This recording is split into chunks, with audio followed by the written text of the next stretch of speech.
Pag-freeze sa halos 5 bilyong pisong halaga ng air assets ni Ako Bicol Representative Zaldico hihilingin sa Anti-Money Laundering Council. Ilang opisyal ng DPWH pinagpapaliwanag kaugnay sa umano'y lavish lifestyle. Dating DPWH District Engineer Henry Alcantara at Assistant District Engineer Bryce Hernandez humarap sa Independent Commission for Infrastructure. Isa pang luxury vehicle ni Bryce Hernandez isusurrender umano sa ICI. Bryce Hernandez at JP Mendoza nagtungo sa Department of Justice para sa aplikasyon kung mapapasailalim sa Witness Protection Program. Vice President Sara Duterte tinuligsa ang umano'y welfare check ng mga opisyal ng pamahalaan ng Pilipinas kay dating Pangulong Rodrigo Duterte sa loob ng ICC Detention Facility. Bagyong Opong lalo pang lumakas at naging tropical storm. Wind signal number 1 nakataas na sa ilang lugar sa Visayas. At storm signal number 10 nakataas pa rin sa Hong Kong dahil sa pananalasa ng Super Typhoon Ragasa.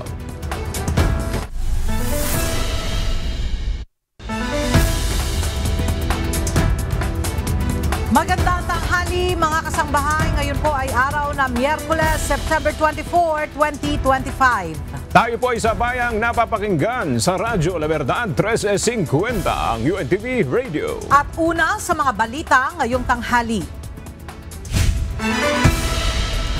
Umihiling ang House Ethics Committee kay House Speaker Bogie D. III na makapagsagawa ng pagdinig. Sa gitna ito ng pagiging abala ng Kamara sa deliberasyon ng panukalang pambansang pondo para sa susunod na taon. Ang detalye sa ulat ni Rosa Licos. Umaasa si House Ethics and Privileges Panel Chairperson at 4-piece Party List Representative J.C. Abalos na pagbibigyan ni House Speaker Bogie D. III ang hiling nitong makapagsagawa ng pagdinig sa mga inihahaing reklamo sa kanila. Nauna nang nagbahayag si House Majority Leader at Ilocos Norte 1st District Representative Sandro Marcos na wala munang isasagawang committee hearings kasabay ng pagtutok ng Kamara sa deliberasyon para sa 2026 proposed national budget. Pero ayon kay Congressman Abalos, humihiling sila ng exemption dito. Gusto ko pong mag-convene kami in spite of the advisory na walang committee hearings para maklear po namin ang dockets and that para maging responsive rin ang ating Committee on Ethics kung sakaling may magpa-file pa ng mga karagdagang complaints sa mas kasinong mambabatas. Naghain si Navotas City Representative Toby Chanco ng ethics complaint laban kay Ako Bicol Party List Representative Elizalde Co. Dahil umano ito sa paglabag ni Co sa saligang batas, gayon din sa Republic Act 6713 o Code of Conduct and Ethical Standards para sa public officials at employees, gayon din sa mga nakasaad sa House Rules. Kung si Congressman Chanco rin ang tatanungin, plunder case at hindi lang pagpapatalsik sa Kamara ang dapat kaharapin ng kapwa kongresista dahil sa budget insertion sa 2025 budget na nagpondo umano sa mga maanumalyang proyekto. Because nga doon sa walang transparency, yung small committee, tapos yung mga pangyayari doon sa BICAM, siya lang ang makakapagpaliwanag, yung hindi niya pagbalik at hindi magpakita ng medical records kung bakit di siya makabalik, at yung possible benefit doon sa SunWest, no, kung siya pa ay nagkaroon ng benepisyo doon. Sa laki po ng halaga, sir, does it merit expulsion from the House of Representatives? Not only expulsion, that's plunder, di ba? That's plunder. Wala pang tugon kaugnay ng issue si Representative Co. Bukod naman kay Co, nahaharap din sa ethics complaint si House Deputy Speaker at Antipolo 1st District Representative Ronaldo Ronnie Puno. Inihain ito ng dati niyang kasama sa partido ang kontrobersyal na neophyte lawmaker na si Cavite 4th District Representative Kiko Barsaga. Ayon sa bagitong kongresista, dahil ito sa mental health issue na ibinabato laban sa kanya ni Puno at iba pang mga paratang nito laban sa kanya. I'm also filing 3 different ethics complaints against him as well. Firstly, on the grounds of the usage of mental health. Mental health is a very, especially considering calling someone unwell. And secondly, the reasoning behind the complaint of Chairman Puno. The fact that we believe and we speculate that it's because of political dissent. The second complaint will be about his usage of the Ethics Committee to suppress political dissent against former Speaker Romualdez. And thirdly is the fact that when he used the pictures against me, which were from before I became a sitting congressman, was that he used pictures that involved other private individuals. Ayon naman kay Deputy Speaker Puno, sasagutin nito ang reklamo pag tinalakay na ng Ethics Committee. Dagdag pa nito, naghain na rin anya ng reklamo laban kay Barsaga ang National Unity Party noong September 17. May mandato ang House Ethics Panel na disiplinahin ng House members na mapatutunayang lumabag sa panuntunan ng Kamara. Ang mandate namin, since it emanates from the Constitution, we have the power to discipline, to recommend disciplinary actions to any of our members. It can come in the form of a censure, or kung may malubhang pagkalabag po sa ating mga patakaran and sa ating Code of Ethics, maaaring umabot po ito ng suspension or ng expulsion. And that would need a 2/3 vote of the entire plenary. Rosa Licos, UNTV News and Rescue. Diyos ang aming sandigan, serbisyo publiko ang aming pinahahalagahan. Inirekomenda ng National Bureau of Investigation o NBI sa Department of Justice o DOJ na sampahan ng reklamong kriminal sina Senators Joel Villanueva, Jinggoy Estrada, Congressman Zaldico at iba pang personalidad kaugnay ng kontrobersyal na flood control projects. Ang detalye sa ulat ni Dante Amento. Sa pagdinig ng Senate Blue Ribbon Committee kahapon, inihayag ni Department of Justice Secretary Crispin Rimulya na inirekomenda ng National Bureau of Investigation o NBI sa DOJ na sampahan ng kaso ang ilang mambabatas at personalidad kaugnay ng flood control projects. Kabilang dito sina Senators Joel Villanueva, Jinggoy Estrada, Congressman Zaldico, dating Congresswoman Mitch Kahayon-Uy, paglabag sa Republic Act 3019 o Anti-Graft and Corrupt Practices Act, malversation of public funds at indirect bribery ang ipinakakaso sa mga ito. The recommendation of the NBI for prosecution, and probably this is what AMLAC followed, are as follows: for Mr. Alcantara, for Joel Villanueva, Senator Joel Villanueva, Senator Jinggoy Estrada, Congressman Ko, Rizaldi Ko, former Undersecretary Roberto Bernardo, and former Congresswoman Mitch Kahayon. Ipinatawag kahapon ng DOJ ang NBI pati na ang Anti-Money Laundering Council o AMLAC sa DOJ matapos pangalanan ni Engineer Henry Alcantara sina Villanueva, Estrada at Kahayon-Uy na tumanggap umano ng kickback sa flood control projects. We treated this already as a complaint with the NBI as the endorsing agency. And at the same time, we contacted the AMLC and told them, we gave them a digital file of this. Somebody was present already, but there's the same. We gave a digital file to the AMLC. Dagdag pa ni Rimulya, naglabas na ng freeze order ang AMLAC para sa bank accounts ng mga pinakakasuhan.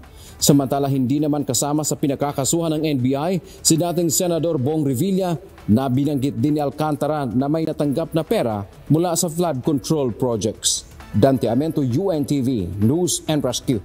Diyos ang aming sandigan, serbisyo publiko ang aming pinahahalagahan. Iginiit ni House Assistant Minority Leader at Akbayan Party List Representative Shell Jokno na dapat magpaliwanag ang liderato ng House of Representatives at Senado sa 19th Congress kaugnay ng bilyong pisong halaga ng budget insertions sa pambansang pondo. Kailangan anyang may managot sa kontrobersyal na mga isiningit na budget allocations na nagpondo umano sa mga maanumalyang flood control projects. Ginawa nito ang pahayag matapos ang rekomendasyon ng National Bureau of Investigation o NBI na sampahan na ng mga reklamong kriminal sina Senators Joel Villanueva at Jinggoy Estrada, Congressman Zaldico at iba pang personalidad kaugnay ng kontrobersyal na mga proyektong kontrabaha. Lahat ng involved from the highest level downward ay dapat kasama sa kakasuhan. The leadership of the previous Congress must also explain how those billions of pesos in insertions came about. Ito ba'y kapabayaan o pakikipagsabwatan? Samantala, balikan natin ang live report ni Benedict Samson kaugnay sa mahigit 5 billion pesos na halaga ng air assets ni Ako Bicol Party List Representative Zaldico. Benedict, ano yung detalye nitong nadiskubreng air assets ni Congressman Zaldico? Magandang umaga, Ella. Nasa 5 bilyong pisong halaga nga ng air asset na iniuugnay umano kay Ako Bicol Party List Representative Zaldico ang isusumite ng Department of Public Works and Highways sa Anti-Money Laundering Council o AMLAC ngayong araw upang hilingin ang pag-freeze sa mga ito. Sa ipinresenta ni Public Works and Highways Secretary Vince Dizon, base sa dokumento na ipinasa sa kanila ng Civil Aviation Authority of the Philippines o CAAP, 2 Agusta Westland AW1398 helicopter na worth $16 million kada isa. Isang Gulfstream 350 na eroplano na may halagang $36 million, 2 Bell 407 helicopter na tig $3 million at Bell 206B3 helicopter na aabot naman sa $650,000 na batay sa dokumento ay pagmamay-ari ng Misibis Aviation and Development Corporation kung saan umano co-chairman ang kongresista.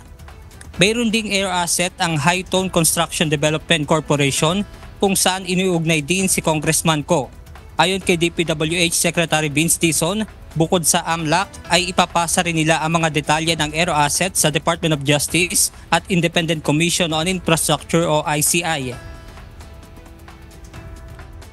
I've already informed Secretary Remulla that these air assets have already been submitted to us by CAAP and we are forwarding this to DOJ, ICI, and AMLC today.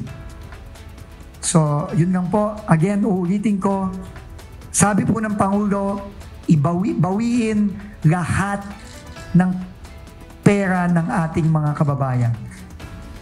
At kasama na po ito doon. Bukod dito, inilabas din ng kalihim ang pangalan ng 10 DPWH Regional Directors at District Engineer dahil naman sa umunoy lavish lifestyle o maluhong pamumuhay at pagkakasangkot sa substandard na proyekto.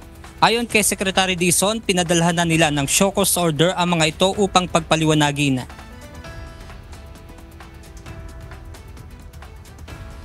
Later on, magagabas kami ng mga Facebook posts nitong dalawang taong to, si R.D. Villa at si Atty. Raya, na maluluhong mga pamumuhay. No? Meron pa kami nakita dito na gumagamit pa ng mga chartered airplane, no, para bumiyahe. No? So, kasama yan. No? We are giving them 5 days to submit their written explanations of the reports that we have received against them, and later on, depending on the results of the investigation, appropriate administrative charges will be filed against them.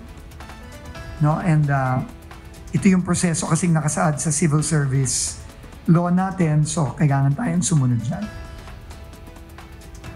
Samantala, inanunso rin ni Secretary Dizon ang kahilingan na pag-freeze sa nasa 500 milyong pisong halaga naman ng mga sasakyan ng ilang opisyal at kawani ng DPWH at private contractor. Kabilang sa mga ito sina dating DPWH Bulacan 1st District Engineer Henry Alcantara, Assistant District Engineer Bryce Erickson Hernandez at Engineer JP Mendoza.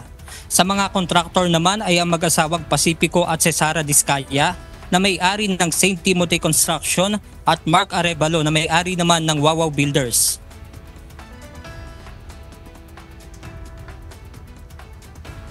Nagre-request na rin tayo ng freezing. Ibig sabihin nito, hindi pwedeng ibenta.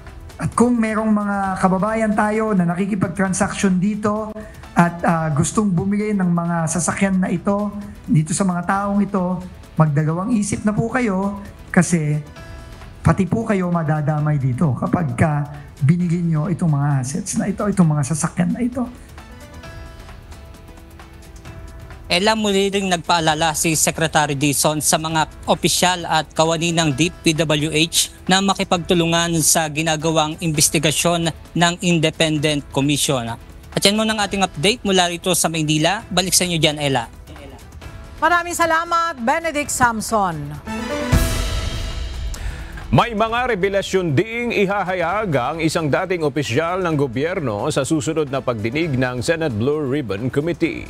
Samantala, nagpahayag naman ng saloobin si Senator J.B. Ejercito sa pagkakadawit ng kapatid nito sa flood control anomaly. Ang detalye sa report ni Asher Cadapan Jr. Isa pa sa mga pangunahing sangkot umano sa mga anomalya sa flood control projects ay si dating Department of Public Works and Highways Undersecretary Roberto Bernardo. Ito ay matapos siyang ituro ni dating DPWH Bulacan 1st District Engineer Henry Alcantara sa pagdinig ng Senate Blue Ribbon Committee. Nauna na rin itong idinawit sa anomalya ni dating DPWH Bulacan Assistant Engineer Bryce Hernandez, kaya inimbitahan ito ng komite. Ngunit hindi pa rin ito dumalo sa Blue Ribbon hearing kahapon. Kinuwestiyon naman ni Senador Francis Kiko Pangilinan ang pagliban ng former DPWH Yusek. Ngunit nilinaw ni Blue Ribbon Chairperson Senator Panfilo Lacson na nagpaalam si Bernardo sa komite. Considering that Undersecretary Bernardo had been mentioned earlier and that he had been invited to attend and he is absent, he was subpoenaed. For information, he will attend on Thursday. Oh, so there is already information that he will. Yes. So no need to have him He show cause. submitted a draft affidavit and he promised to attend on Thursday because we will suspend today to resume on Thursday. So no need for show cause? No, because he committed to attend and he will also make his own revelation. Samantala, pinayuhan naman ni Senador J.V. Ejercito sa Senador Jinggoy Estrada matapos na idawit siya ni Alcantara. Anya, ilabas ang lahat ng depensa kung talaga namang walang kinalaman at maging matatag kung wala namang talagang itinatago. Siyempre malungkot. It's the whole institution that is affected. Siyempre personally masakit din yun. Pero it's the whole institution, both Senate, House, nalulungkot din ako. Galing din ako sa House. It's a whole government that is on trial right now. No? Kailangan natin maibalik yung tiwala ng taong bayan.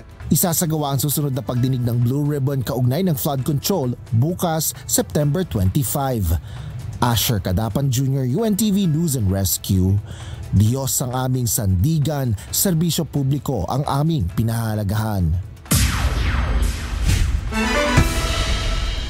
Nagtungo sa tanggapan ng Independent Commission for Infrastructure kaninang umaga sina dating Department of Public Works and Highways District Engineer Henry Alcantara at Assistant District Engineer Bryce Hernandez. Kaugnay pa rin ito ng isinasagawang investigasyon sa kontrobersyal na flood control projects. Mula sa Taguig City, may report si Jed Neresina live.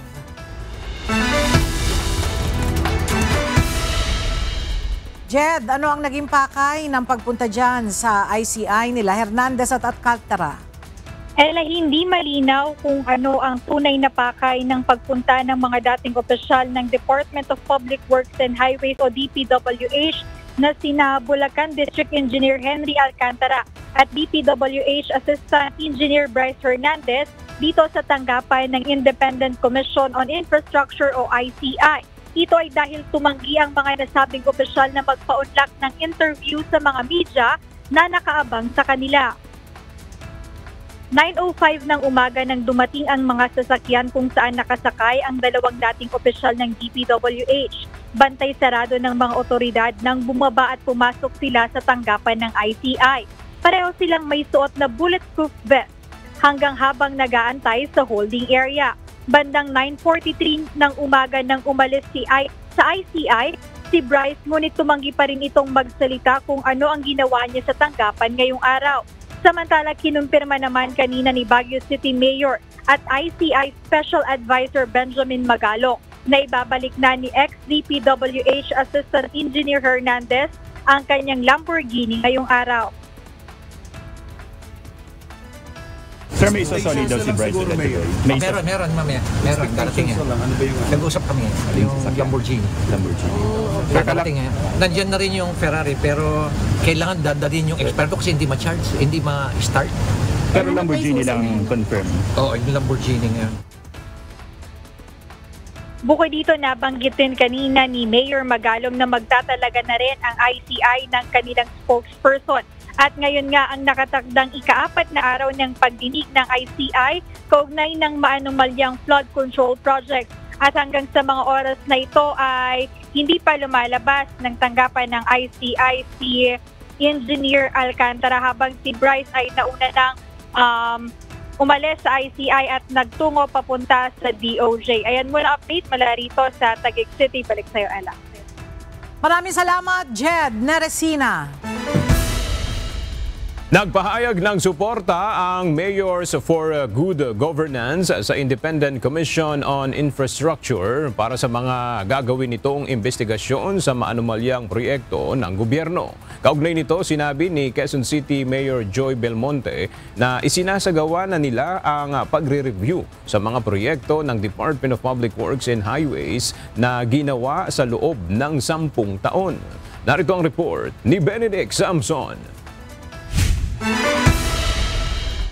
Lumabas sa isang kasunduan sa pagitan ng Independent Commission on Infrastructure o ICI ang Mayors in Good Governance kahapon.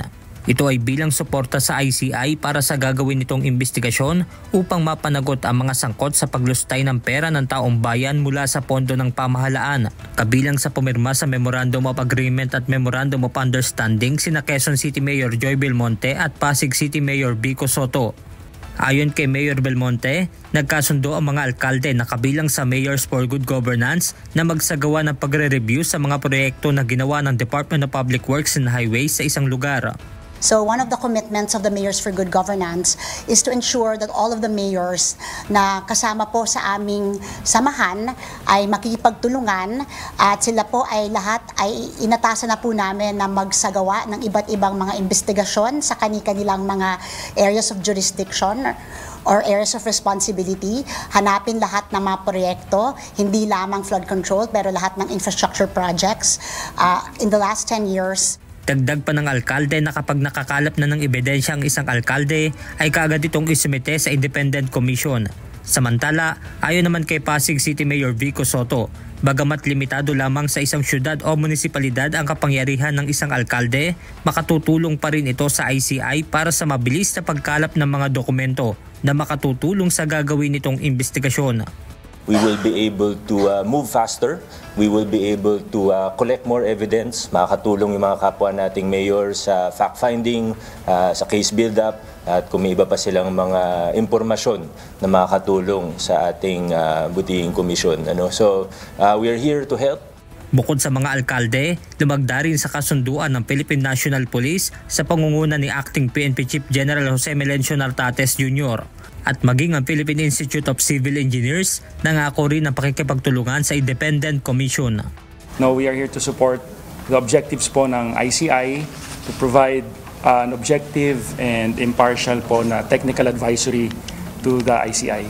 Ayon kay ICI Chairman na si retired Supreme Court Associate Justice Andres Reyes Jr., may malaki pa ring maiaambag ang kawani ng media sa pagtuklas ng anomalya sa proyekto gaya ng flood control projects. Other than the mayors, maybe the media can also help us in towards discovering the truth. Honesty is the best policy. No one is above the law, and this is for country, God, and our poor people. Benedict Samson, UNTV News and Rescue. Diyos ang aming sandigan, serbisyo publiko ang aming pinahahalagahan. Dumating ngayon sa tanggapan ng Department of Justice o DOJ ang dating DPWH engineers na sina Bryce Hernandez at JP Mendoza. Si Hernandez ay may aplikasyon para mapabilang sa Witness Protection Program. Mula sa Maynila may report si Dante Amento live.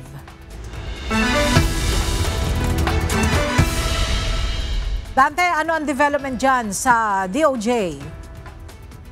Magandang umaga, Ella. Sa ngayon ay nakaantabay pa tayo dito sa labas ng tanggapan ng Department of Justice at hinihintay natin kung ano yung pahayag dito ng DOJ hinggil sa napag-usapan nila. Pero kanina ay nakita natin doon na magkasabay na dumating sa Department of Justice ang dating Department of Public Works and Highways o DPWH engineers na sina Bryce Hernandez at JP Mendoza. Galing o nasa kustudiya ang mga ito ng Senado matapos nga silang ma-cite in contempt. Si Hernandez ay nag-a-apply na mapasama sa Witness Protection Program o WPP ng DOJ. Isa siya sa nagsiwalat sa ilang mambabatas tulad ni Senators Joel Villanueva at Chingo Estrada na kumita umano mula sa flood control project. Sa naunang pahayag ng DOJ, pag-aaralan nila ang lahat ng aplikasyon at kahit sino naman anya ay maaaring mag-apply kahit pa ang mga diskaya. May nakuha din tayong impormasyon, Ella, na kasama ni Hernandez o dala nila yung CPU ng kanyang computer na ginagamit noong nasa DPWH pa siya. Ito ay pinaniniwalaang may lamang ebidensya laban doon sa mga pinangalanan niyang mga mambabatas at ilang individual na sangkot umano sa maanumalyang proyekto. Sa ngayon, Ella, wala pa naman tayong impormasyon dito naman pagdating kay JP Mendoza kung siya ba ay nag-apply naman para sa proteksyon ng WPP ng DOJ. Yan ang ating update mula dito sa Maynila. Balik sa iyo, Ella. Maraming salamat, Dante Amento. Naglabas ng pahayag si Vice President Sara Duterte hinggil sa natanggap nitong impormasyon mula sa Malacanang na nagsasabing nagsumite ng ulat ang Philippine Embassy sa The Hague kay Pangulong Ferdinand Marcos Jr. kaugnay ng kalagayan ni dating Pangulong Rodrigo Duterte sa ICC Detention Facility. Ayon sa pangalawang Pangulo, walang pahintulot mula sa pamilya Duterte ang umano'y welfare check kung saan nakapanayam ng mga opisyal ng administrasyon ang kaniyang ama. Giit ni VP Duterte, pang-aabuso ito sa patakaran ng consular visit at inilalagay nito sa panganib ang buhay at kaligtasan ng dating Pangulo. Babala pa nito, mananagot ang ICC, gayon din ang administrasyon ni Pangulong Marcos Jr. kung may masamang mangyayari sa kanyang ama. Anya, hindi kailangan ni dating Pangulong Duterte ang ganitong klase ng pagbisita dahil ang pamilya nito mismo ang nag-aalaga at kumakalinga sa kanya. Sa ngayon ay inaantabayanan pa ang reaksyon ng Malacanang hinggil dito. Marami pang kailangang pagdaanan bago maaprubahan ang hiling ng kampo ni dating Pangulong Rodrigo Duterte na pansamantalang makalaya. Ito ay sa kabila ng ulat na may nakausap na si Vice President Sara Duterte na isang bansang handang tumanggap kay FPRRD sakaling pahintulutan ng ICC ang hiling na interim release. Narito ang report ni Jed Neresina. Hindi ibig sabihin na may pumayag ng bansa na tumanggap kay dating Pangulong Rodrigo Duterte ay aaprubahan na ng International Criminal Court o ICC ang hiling ng kanilang kampo na interim release o pansamantalang kalayaan. Ito ang naging pahayag ni Assistant Counsel to ICC na si Attorney Cristina Conti. Hindi lang bansa ang pag-uusapan sa interim release. Hindi porket may pumayag na, palalayain na yan. Ang mas importante ay may batayan ba, may basis ba para palayain siya. Paliwanag ng abogado, may ilang bagay na tinitingnan ng ICC bago aprobahan ang ganitong klaseng request. Sa isang banda, meron ng basis na nakita yung ICC para ikulong siya. Kaya nga inisyo yung warrant of arrest. Dahil tingin nila, risk si Duterte. May 3 risk factors. Una, baka hindi na yan sisipot sa trial. Pangalawa, yung endangering the proceedings or intimidating victims or potential witnesses, napakalaki. And then pangatlo, yung possibility na magkaroon ng dagdag na krimen. Kaya kahit paaniya may nakausap na si Vice President Sara Duterte na bansa na handang tumanggap sa dating Pangulo, ay hindi agad-agad makakalabas si FPRRD sa ICC Detention Facility. Hindi bansa o host country lang ang factor dito. Marami pang ibang kailangang kumbinsihin, kumbaga. Pero kung Southeast Asia yung sabi niya, no, niisip ko nga to, there are only 2 other member countries or current member countries of the ICC in Southeast Asia. It's Timor-Leste and Cambodia. So it would be interesting kung anong magiging reaction nila. Kasi neither of these countries have expressed full support for the ICC. Ngayon ay wala pa ring tugon ang ICC kaugnay ng panibagong request ng kampo ni dating Pangulong Duterte na interim release.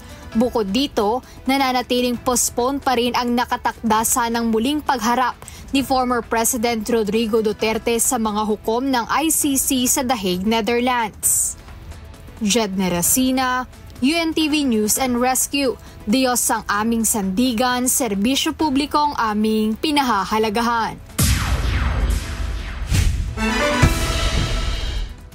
Pinuna ng isang mambabatas ang mga ginagawang hakbang ng Ombudsman pagdating sa pagpapanagot sa mga nadadawit sa flood control scandals. Ito'y sa gitna ng isinasagawang plenary deliberations sa pondo ng Office of the Ombudsman para sa susunod na taon. Ang detalye sa report ni Ivan Alvarez.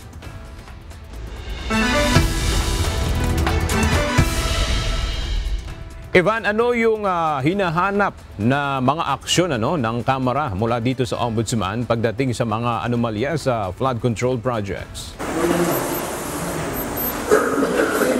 Aga, ayon kay ACT Teachers Party List Representative Antonio Tino, sa tinagal-tagal ng investigasyon pagdating dito sa flood control project scandals, dapat ay mayroon ng nasampahan ng kaso ang Office of the Ombudsman. Sumalang sa plenary deliberations ngayong araw ang Office of the Ombudsman para sa sponsorship ng kanilang pondo para sa taong 2026 na may kabuuang halaga na nasa 6.67 billion pesos. Higit 870 million pesos dito ay alokasyon para sa Anti-Corruption Investigation Program, habang higit 630 million pesos naman para sa Anti-Corruption Enforcement Program. Kinuwestiyon ito ni ACT Teachers Party List Representative Antonio Tino at tinanong kung saan napupunta ang pondo para sa kontrakorupsyon kung hanggang ngayon ay walang kibo ang Ombudsman pagdating sa mga nadadawit na pangalan sa mga maanumalyang flood control projects. Kaya po muli, anyari, asan ang Ombudsman? Bakit natutulog sa pansitan? Anong silbi ng Ombudsman? Pasensya na po kung masakit. Sagot naman ng sponsor nito na si Quezon 4th District Representative at Vice Chairperson ng Committee of Appropriations na si Representative Mike Tan, marami anyang mga trabahong hawak gaya ng criminal at administrative cases ang Ombudsman. Bukod dito, mayroon na ring panel of investigators para imbestigahan ang mga naturang flood control project anomalies. From the Office of the Ombudsman, they do fact-finding investigations also discreetly so as not to interrupt with the ongoing proceedings which can be done here in the House and the Senate. Hindi naman kumbinsido si Congressman Tino at anya wala pang naririnig na sasampahan ng kaso ng mga government official sa kabila ng mga revelasyon sa kickbacks, overpricing at ghost flood control projects. Wow, okay. So may mga discreet investigation pala ang Ombudsman. Na sa sobrang discreet, parang wala yatang nakakaalam. No? Hanggang ngayon, hindi po ba, isn't it fair to say, hanggang ngayon po, ilang buwan na po itong ongoing flood control scandal, wala pa po tayong naririnig na meron kayong sasampahan na kaso. Giit pa nito, saka lamang nagsagawa ng preventive suspension ng Ombudsman noong nagsampa na ng kaso ang bagong Public Works and Highways Secretary Vince Dizon. Consistent naman ang sagot ni Representative Tan na mayroong aksyon na ginagawa ngayon ng Ombudsman patungkol sa mga kasalukuyang issue. Aga ilan din sa mga kinwestiyon ng Kamara sa Ombudsman ay ang lifestyle check at ang access ng publiko sa Statement of Assets, Liabilities and Net Worth o SALN ng mga opisyal ng gobyerno. Yan muna ang update mula dito. Balik sa inyo dyan, Aga. Maraming salamat, Ivan Alvarez, live mula sa House of Representatives. Bumaba ang bilang ng mga na-monitor na Chinese vessels ngayon linggo dahil sa bagyong Nando. Pansamantala ring itinigil ang pagpapatrolya ng mga barko at air asset ng Pilipinas dahil sa masamang panahon. Samantala, mariing iginiit ng AFP na ang kolektibong seguridad ay hindi banta sa kapayapaan kundi garantiya ng katahimikan sa rehiyon. Narito ang report ni Ryan Lacanlale. 7 beses nagsagawa ng maritime patrol ang Philippine Navy sa Bajo de Masinloc o Scarborough Shoal ngayong buwan at 1 beses naman sa Northern Islands. Layunin nito na igiit ang karapatan ng Pilipinas sa West Philippine Sea. Subalit dahil sa bagyong Nando, pansamantalang sinuspinde ang pagpapatrolya ng mga barko at air assets ng Pilipinas. Hindi lamang ang Pilipinas ang naapektuhan, kundi maging ang iba pang claimant countries sa South China Sea. Generally, pag masama ang panahon, we do not set out patrols. Especially for pag ganito kalakas ang bagyo natin, our ships are in port. Dahil dito, bumaba rin ang bilang ng mga barko ng China na namomonitor sa mga bahura. Kahit pa pagkatapos ang water cannon incident sa Bajo de Masinloc noong 1 linggo. Kahapon 9 na Chinese Coast Guard vessel ang namonitor sa Bajo de Masinloc, 1 PLA Navy ship sa Pag-asa Island at 2 CCG vessel sa Ayungin Shoal. Walang na-monitor na maritime militia vessel. Yes, there was no increase. The numbers were fairly constant. After that incident, walang noted increase on their presence. But there was a dip compared to the previous week's reporting and this last week. Again, on account of the weather. Samantala, sinagot din ni Trinidad ang babala ni Chinese Ambassador Wang Zilian na ang pagbuo ng NATO-like security framework sa Asia-Pacific ay maaaring magdulot ng dibisyon at destabilisasyon sa rehiyon. Giit ng Navy official, ang kolektibong seguridad ay hindi isang banta, kundi isang paraan upang mapigilan ang kaguluhan at mapanatili ang kapayapaan. It is a normal action of countries to band together when they face common threats. We welcome the international support provided to the Philippine-led efforts to ensure the rules-based order will remain in the West Philippine Sea. Collective security does not endanger the region. It ensures that the region will remain peaceful. Noong nakaraang linggo, inihain ng United Kingdom ang intensyon nito na magkaroon ng Status of Visiting Forces Agreement o SOVFA sa Pilipinas. Inaasahan namang maisusunod ang pagpapalakas ng ugnayang pangdepensa sa Italy.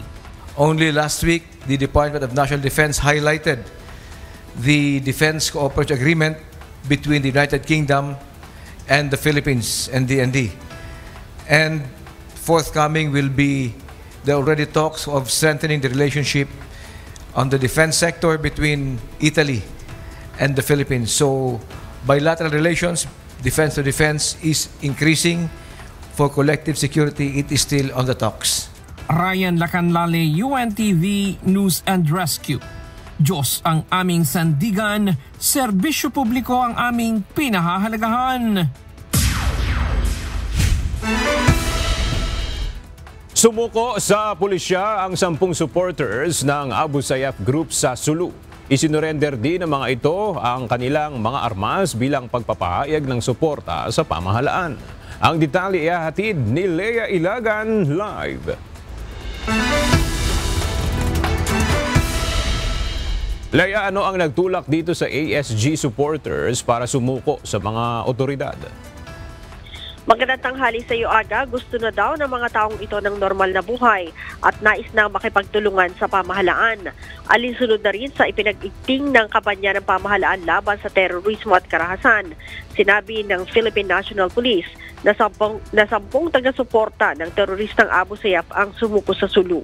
Ayon kay PNP Acting Chief Police Lieutenant General Jose Velejo Nartates Jr., mahalaga ang naturang hakbang tungo sa pangmatagalang kapayapaan. Sinabi pa ni Lieutenant General Nartates na ang whole-of-government approach na isinusulong ng pamahalaan ay nagbubunga ng tunay na pagbabago. Ang naturang programa sa naturang programa, binibigyan ng pag-asa ang mga kalaban na magbalik loob sa pamahalaan. Ang pagsuko ng 10 ASD supporters ay pinangasiwaan ng Regional Mobile Force Battalion 9 at Sulu Provincial Police Office. Kasabay ng pagsuko ng mga ito, ang pagsusurrender din ng nasa 32 armas at mga bala. Muli namang tiniyak ng PNP AGA ang tuloy-tuloy na operasyon sa rehiyon. AGA? Alright, maraming salamat, Lea Ilagan.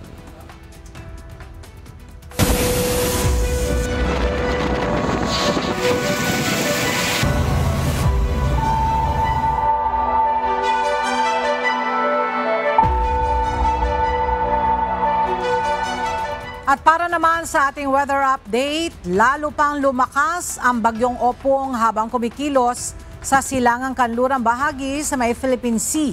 Sa ngayon ay nakataas na ang wind signal number 1 sa ilang mga probinsya sa Visayas region habang posible ring mahagip ng mata ng bagyo ang Metro Manila. At para sa detalye, narito si Pag-asa Weather Specialist Benison Estareja. Yung latest location po ng bagyong Opong, 815 kilometers po sa east ng northeastern Mindanao. Taglay nga po ang hangin na 85 kilometers per hour. So mas lumakas pa po ito kumpara kaninang madaling araw. At merong pagbugso hanggang 105 kilometers per hour. At kumikilos west-southwest. Sa ngayon, medyo mabagal siya, 15 kilometers per hour. Itong bagyong Opong sa ngayon po ay wala pa namang direktang epekto sa alinmang panig ng ating bansa. Samantala, yung habagat pa rin or southwest monsoon umiihip pa rin po dito sa may Luzon and western section of Visayas at meron pa rin dinadalang mga pag-ulan at minsan malalakas na hangin dito sa mga areas po ng Central Luzon, Calabarzon, hanggang dito sa may Mimaropa and western Visayas. So ito po yung official track ng Pag-asa as of 10 in the morning. Kung mapapansin po nila, generally west-northwest yung pagkilos po nitong si Bagyong Opong. So within the next 24 hours or within the day actually po, lalakas pa ito bilang isang severe tropical storm or nasa middle category po ng bagyo. Then pagsapit po bukas ng gabi ay posibleng lumakas pa ito bilang isang typhoon with minimum wind speed of 120 kilometers per hour. So sa gabi, kung mapapansin po nila, medyo malapit na dito sa may parting Eastern Visayas. So na-affect na po ng malalakas na hangin, minsan malalakas din na ulan, itong eastern portions. Gayon din sa may Caraga region and Bicol region. Pagsapit po ng Friday, yan yung pinaka-crucial na araw regarding dito kay Opong. Babagtasin po ng bagyo ang hilagang bahagi ng Samar, hanggang dito po sa may Southern Luzon, kabilang na ang Bicol region, Calabarzon, Mimaropa or hilagang bahagi ng Mimaropa, Metro Manila hanggang dito po sa may Central Luzon, pagsapit po ng madaling araw ng Sabado. At pagsapit naman ng umaga ng Sabado ay nasa may West Philippines na ito, mananatili pa rin as a typhoon category hanggang sa makalabas po ng ating area of responsibility sa Sabado pa po ng gabi. Base naman sa ating latest analysis, nasa around 400 kilometers po yung radius o yung distansya po ng bagyo hanggang dun sa pinakang outermost portions niya kung saan mararanasan po yung malakas na hangin dulot itong si Bagyong Opong. So ibig sabihin, kapag manatili siya as 400 kilometer ang radius, pagpasok po dito sa may parting Eastern Visayas, maapektuhan din po ng hangin yung ilang bahagi pa ng Kabikulan and Caraga region. And basically, habang tumatawid po dito sa may Southern Luzon, malaking bahagi na nito Luzon and Visayas basically magkakaroon din po ng mga pag-uulan at mga minsan pagbugso ng hangin. Metro Manila malapit po doon sa may sentro ng bagyo based dito sa ating latest track pagsapit po ng madaling araw po ng Friday or hating gabi ng Friday hanggang madaling araw po ng Saturday.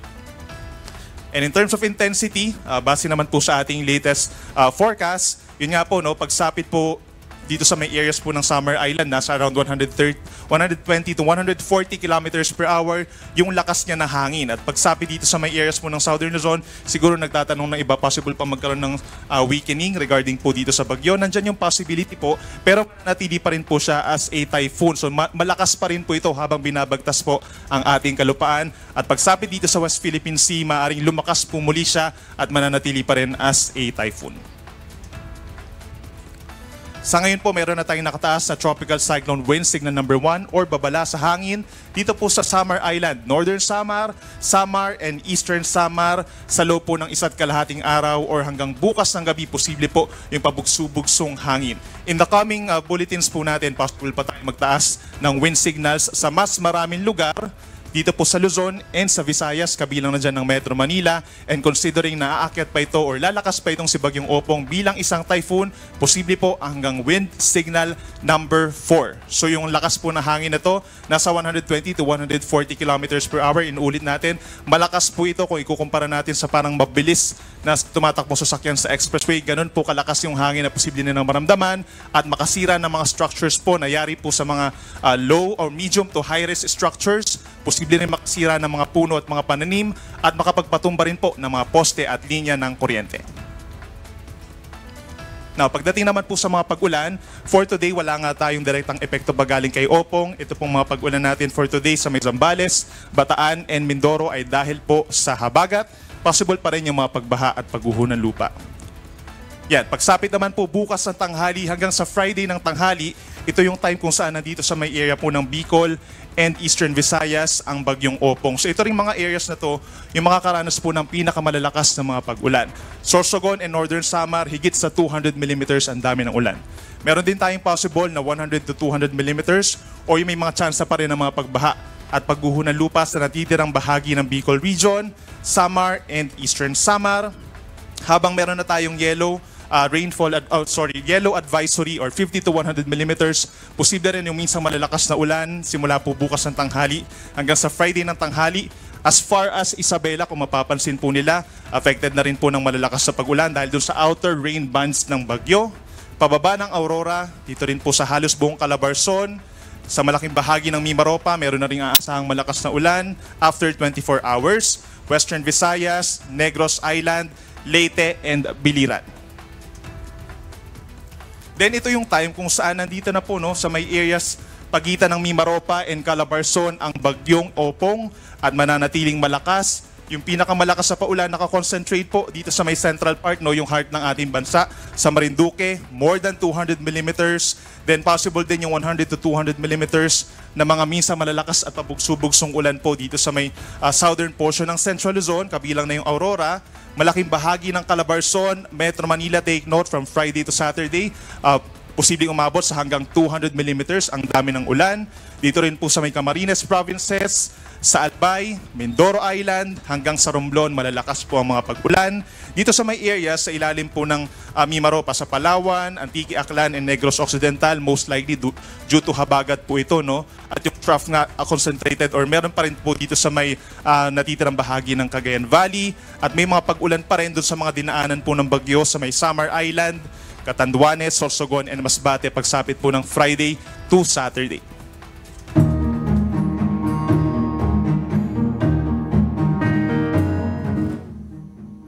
Bilang paghahanda sa Bagyong Opong, nagpulong na ang Local Government Unit of Naga City kasama ang mga opisyal ng barangay, CDRRMO at CDRRMC.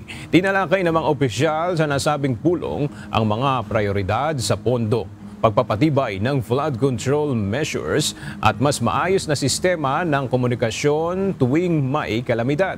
Inikayat ang mga barangay na tukuyin ang mga lugar na madalas bahain, mag-organisa ng declogging teams at makipagtulungan sa paglalagay ng flood warning devices. Kabilang din sa mga panukalang susuportahan ang pagtatayo ng flood gate sa Barangay Del Rosario. Binigyang diin ni Naga City Mayor Lenny Robredo ang collective efforts para maiwasan ang casualty at pinsala sa ari-arian sa pagtama ng Bagyong Opong sa rehiyon. Ayon sa Pag-asa, posibleng maglandfall ang Bagyong Opong sa Bicol Region sa Biyernes ng hapon. Kaya inaasahan na ang direktang epekto nito sa rehiyon simula bukas, araw ng Huwebes. Isang magsasaka ang patuloy na pinaghahanap sa Mountain Province matapos itong mawala sa kasagsagan ng nagdaang bagyong Nando. Sa bayan ng Sagada, ilang mga bahay at sasakyan naman ang nabaon sa mudslide. Mula sa Baguio City, ang detalya hatid ni Grace Doctolero live. Grace, gaano katagal na nawawala yung mga magsasaka at ano ang posibleng nangyari sa kanila? Yes, Ella, Dalawang araw na nga na nawawala ang missing person dito sa Mountain Province at patuloy ang malawakang search and rescue operation sa kaba ng Chico River para hanapin ang magsasakang si Nicolas Ololeng ng Otocan Sur, Bauco, Mountain Province. Kasabay nito ang agarang tumulong ang iba't ibang grupo sa sagada para sa mga napinsalang sasakyan at bahay dahil sa pagguho ng lupa. Patuloy ang malawakang search and rescue operation ng mga otoridad sa kaaban ng Chico River sa Mountain Province. Pinangunahan ito ng 1st Mountain Province Provincial Mobile Force Company kasama ang mga barangay official, MDRRMO, BFT, BGMP, Bauco MPS at mga voluntaryo ng komunidad. Kinilala ang nawawalang bilang si Nicolas Ololeng ng Otocan Sur, Bauco, na huling nakita noong September 22, 2025, bandang alas 7 ng umaga habang nag-aasikaso ng kanyang pastulan. Naiulat ang kanyang pagkawala kinabukasan matapos hindi makabalik sa kanilang tahanan. Tiniyak ng mga otoridad na ginagawa ang lahat ng paraan upang siya ay mahanap at nanawagan sila sa publiko na makiisa at magbigay ng mga impormasyong makakatulong sa operasyon. Nagpaalala rin sila na mag-ingat sa mga ilog at daluyan ng tubig lalo na sa panahon ng malakas na ulan at malalakas na agos ng dulot ng bagyo.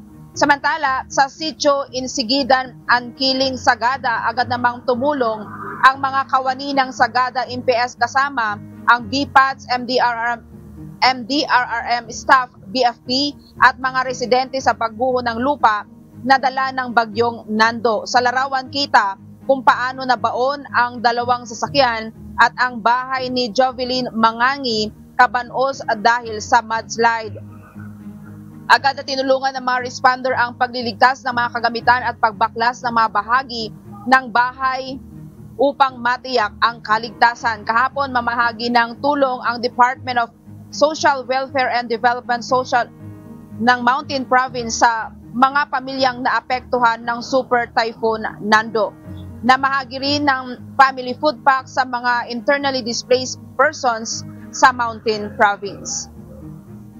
Ella, kasama ang mga tauhan mula sa Provincial Disaster Reduction and Management Office ng PDRRMO, Bisao MPS, MDRRMO at Municipal Health Office na nagsagawa rin ng distribusyon ng cash assistance at family kit para sa pamilya ni Jefferson Biag Cabanos sa Anquiling sa Sagada na nawalan ng bahay dahil sa mudslide dulot ng bagyo.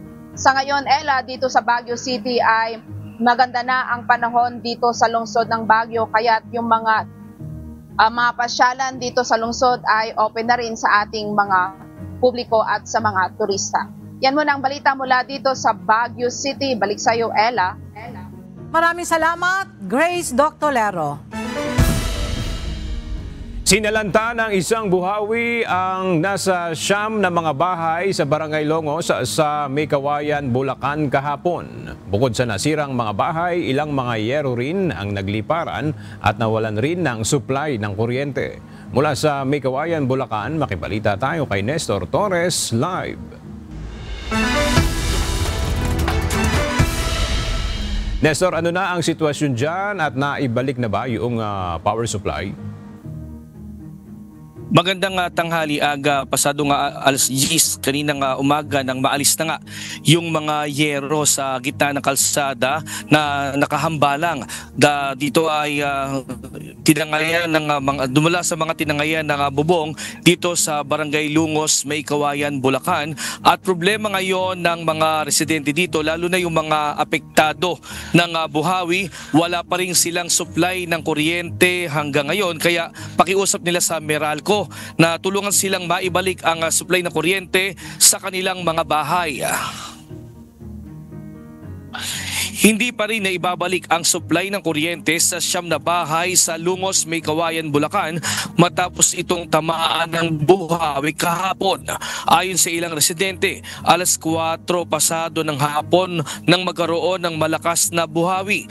Nakita ng ilang tauhan ng barangay na nagmula ito sa palaisdaan hanggang sa tumama ito sa mga bahay at inangat na ang kanilang mga bubong. problema namin, wala kaming bubong, wala kaming kuryente, hindi namin alam kung anong gagawin namin, saan kami pupunta. Nahihirapan kami. Ang bahay po namin ay malapit sa plaisdaan. Nakita po namin na malakas ang hangin, nagbabaksakan po ang mga puno ng tapat ng bahay namin. At saka tinatangay po yung mga bubong po sa sobrang lakas.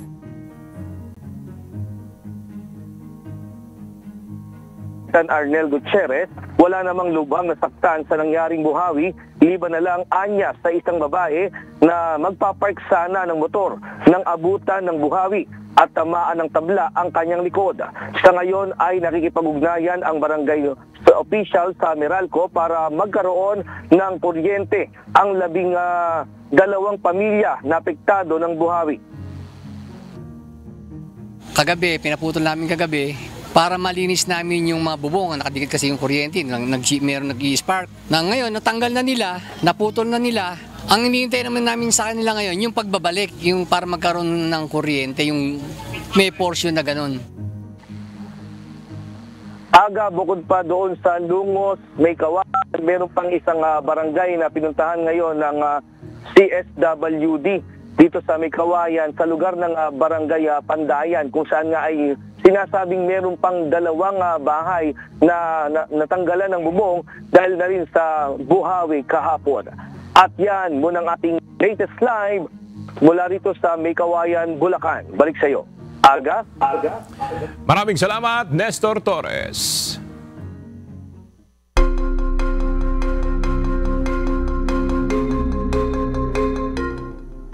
Nananatiling nakataas ang Hurricane Signal number 10 sa Hong Kong ngayong Miyerkules habang patuloy na nararanasan ang lakas ng Super Typhoon Ragasa. Ayon sa Hong Kong Observatory, tinatahak ng bagyo ang dagat bandang 100 kilometro sa timog ng lungsod at nagdudulot ng matinding storm surge.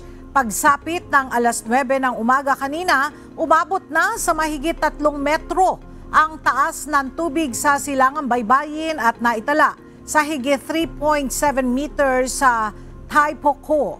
Dahil sa malakas na ulan at hanging humahampas ng hanggang 170 km per hour, isinara ang syudad, mahigit 700 flight ang nakansela at ilang negosyo ang posibleng hindi magbukas ng 2 araw.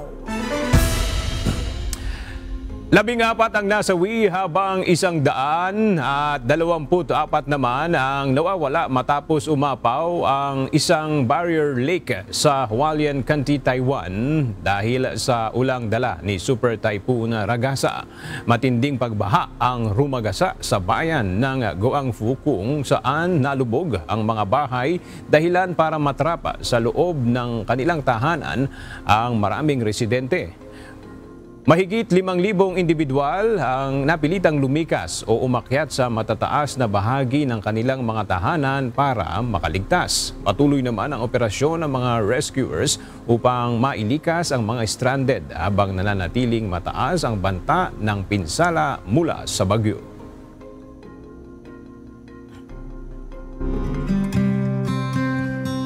At sa ating pong iiwang mga salita ng Diyos na ating sandigan mula sa Aklat ng Kawikaan, Kapitulo 19, versikulo 14, nagsasabi, bahay at mga kayamanan ay minamana sa mga magulang, ngunit ang mabait na asawa ay galing sa Panginoon.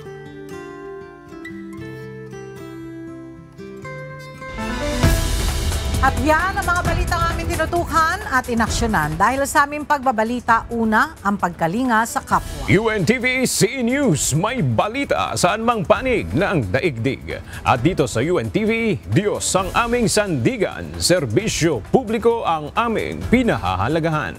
Magandang tanghali.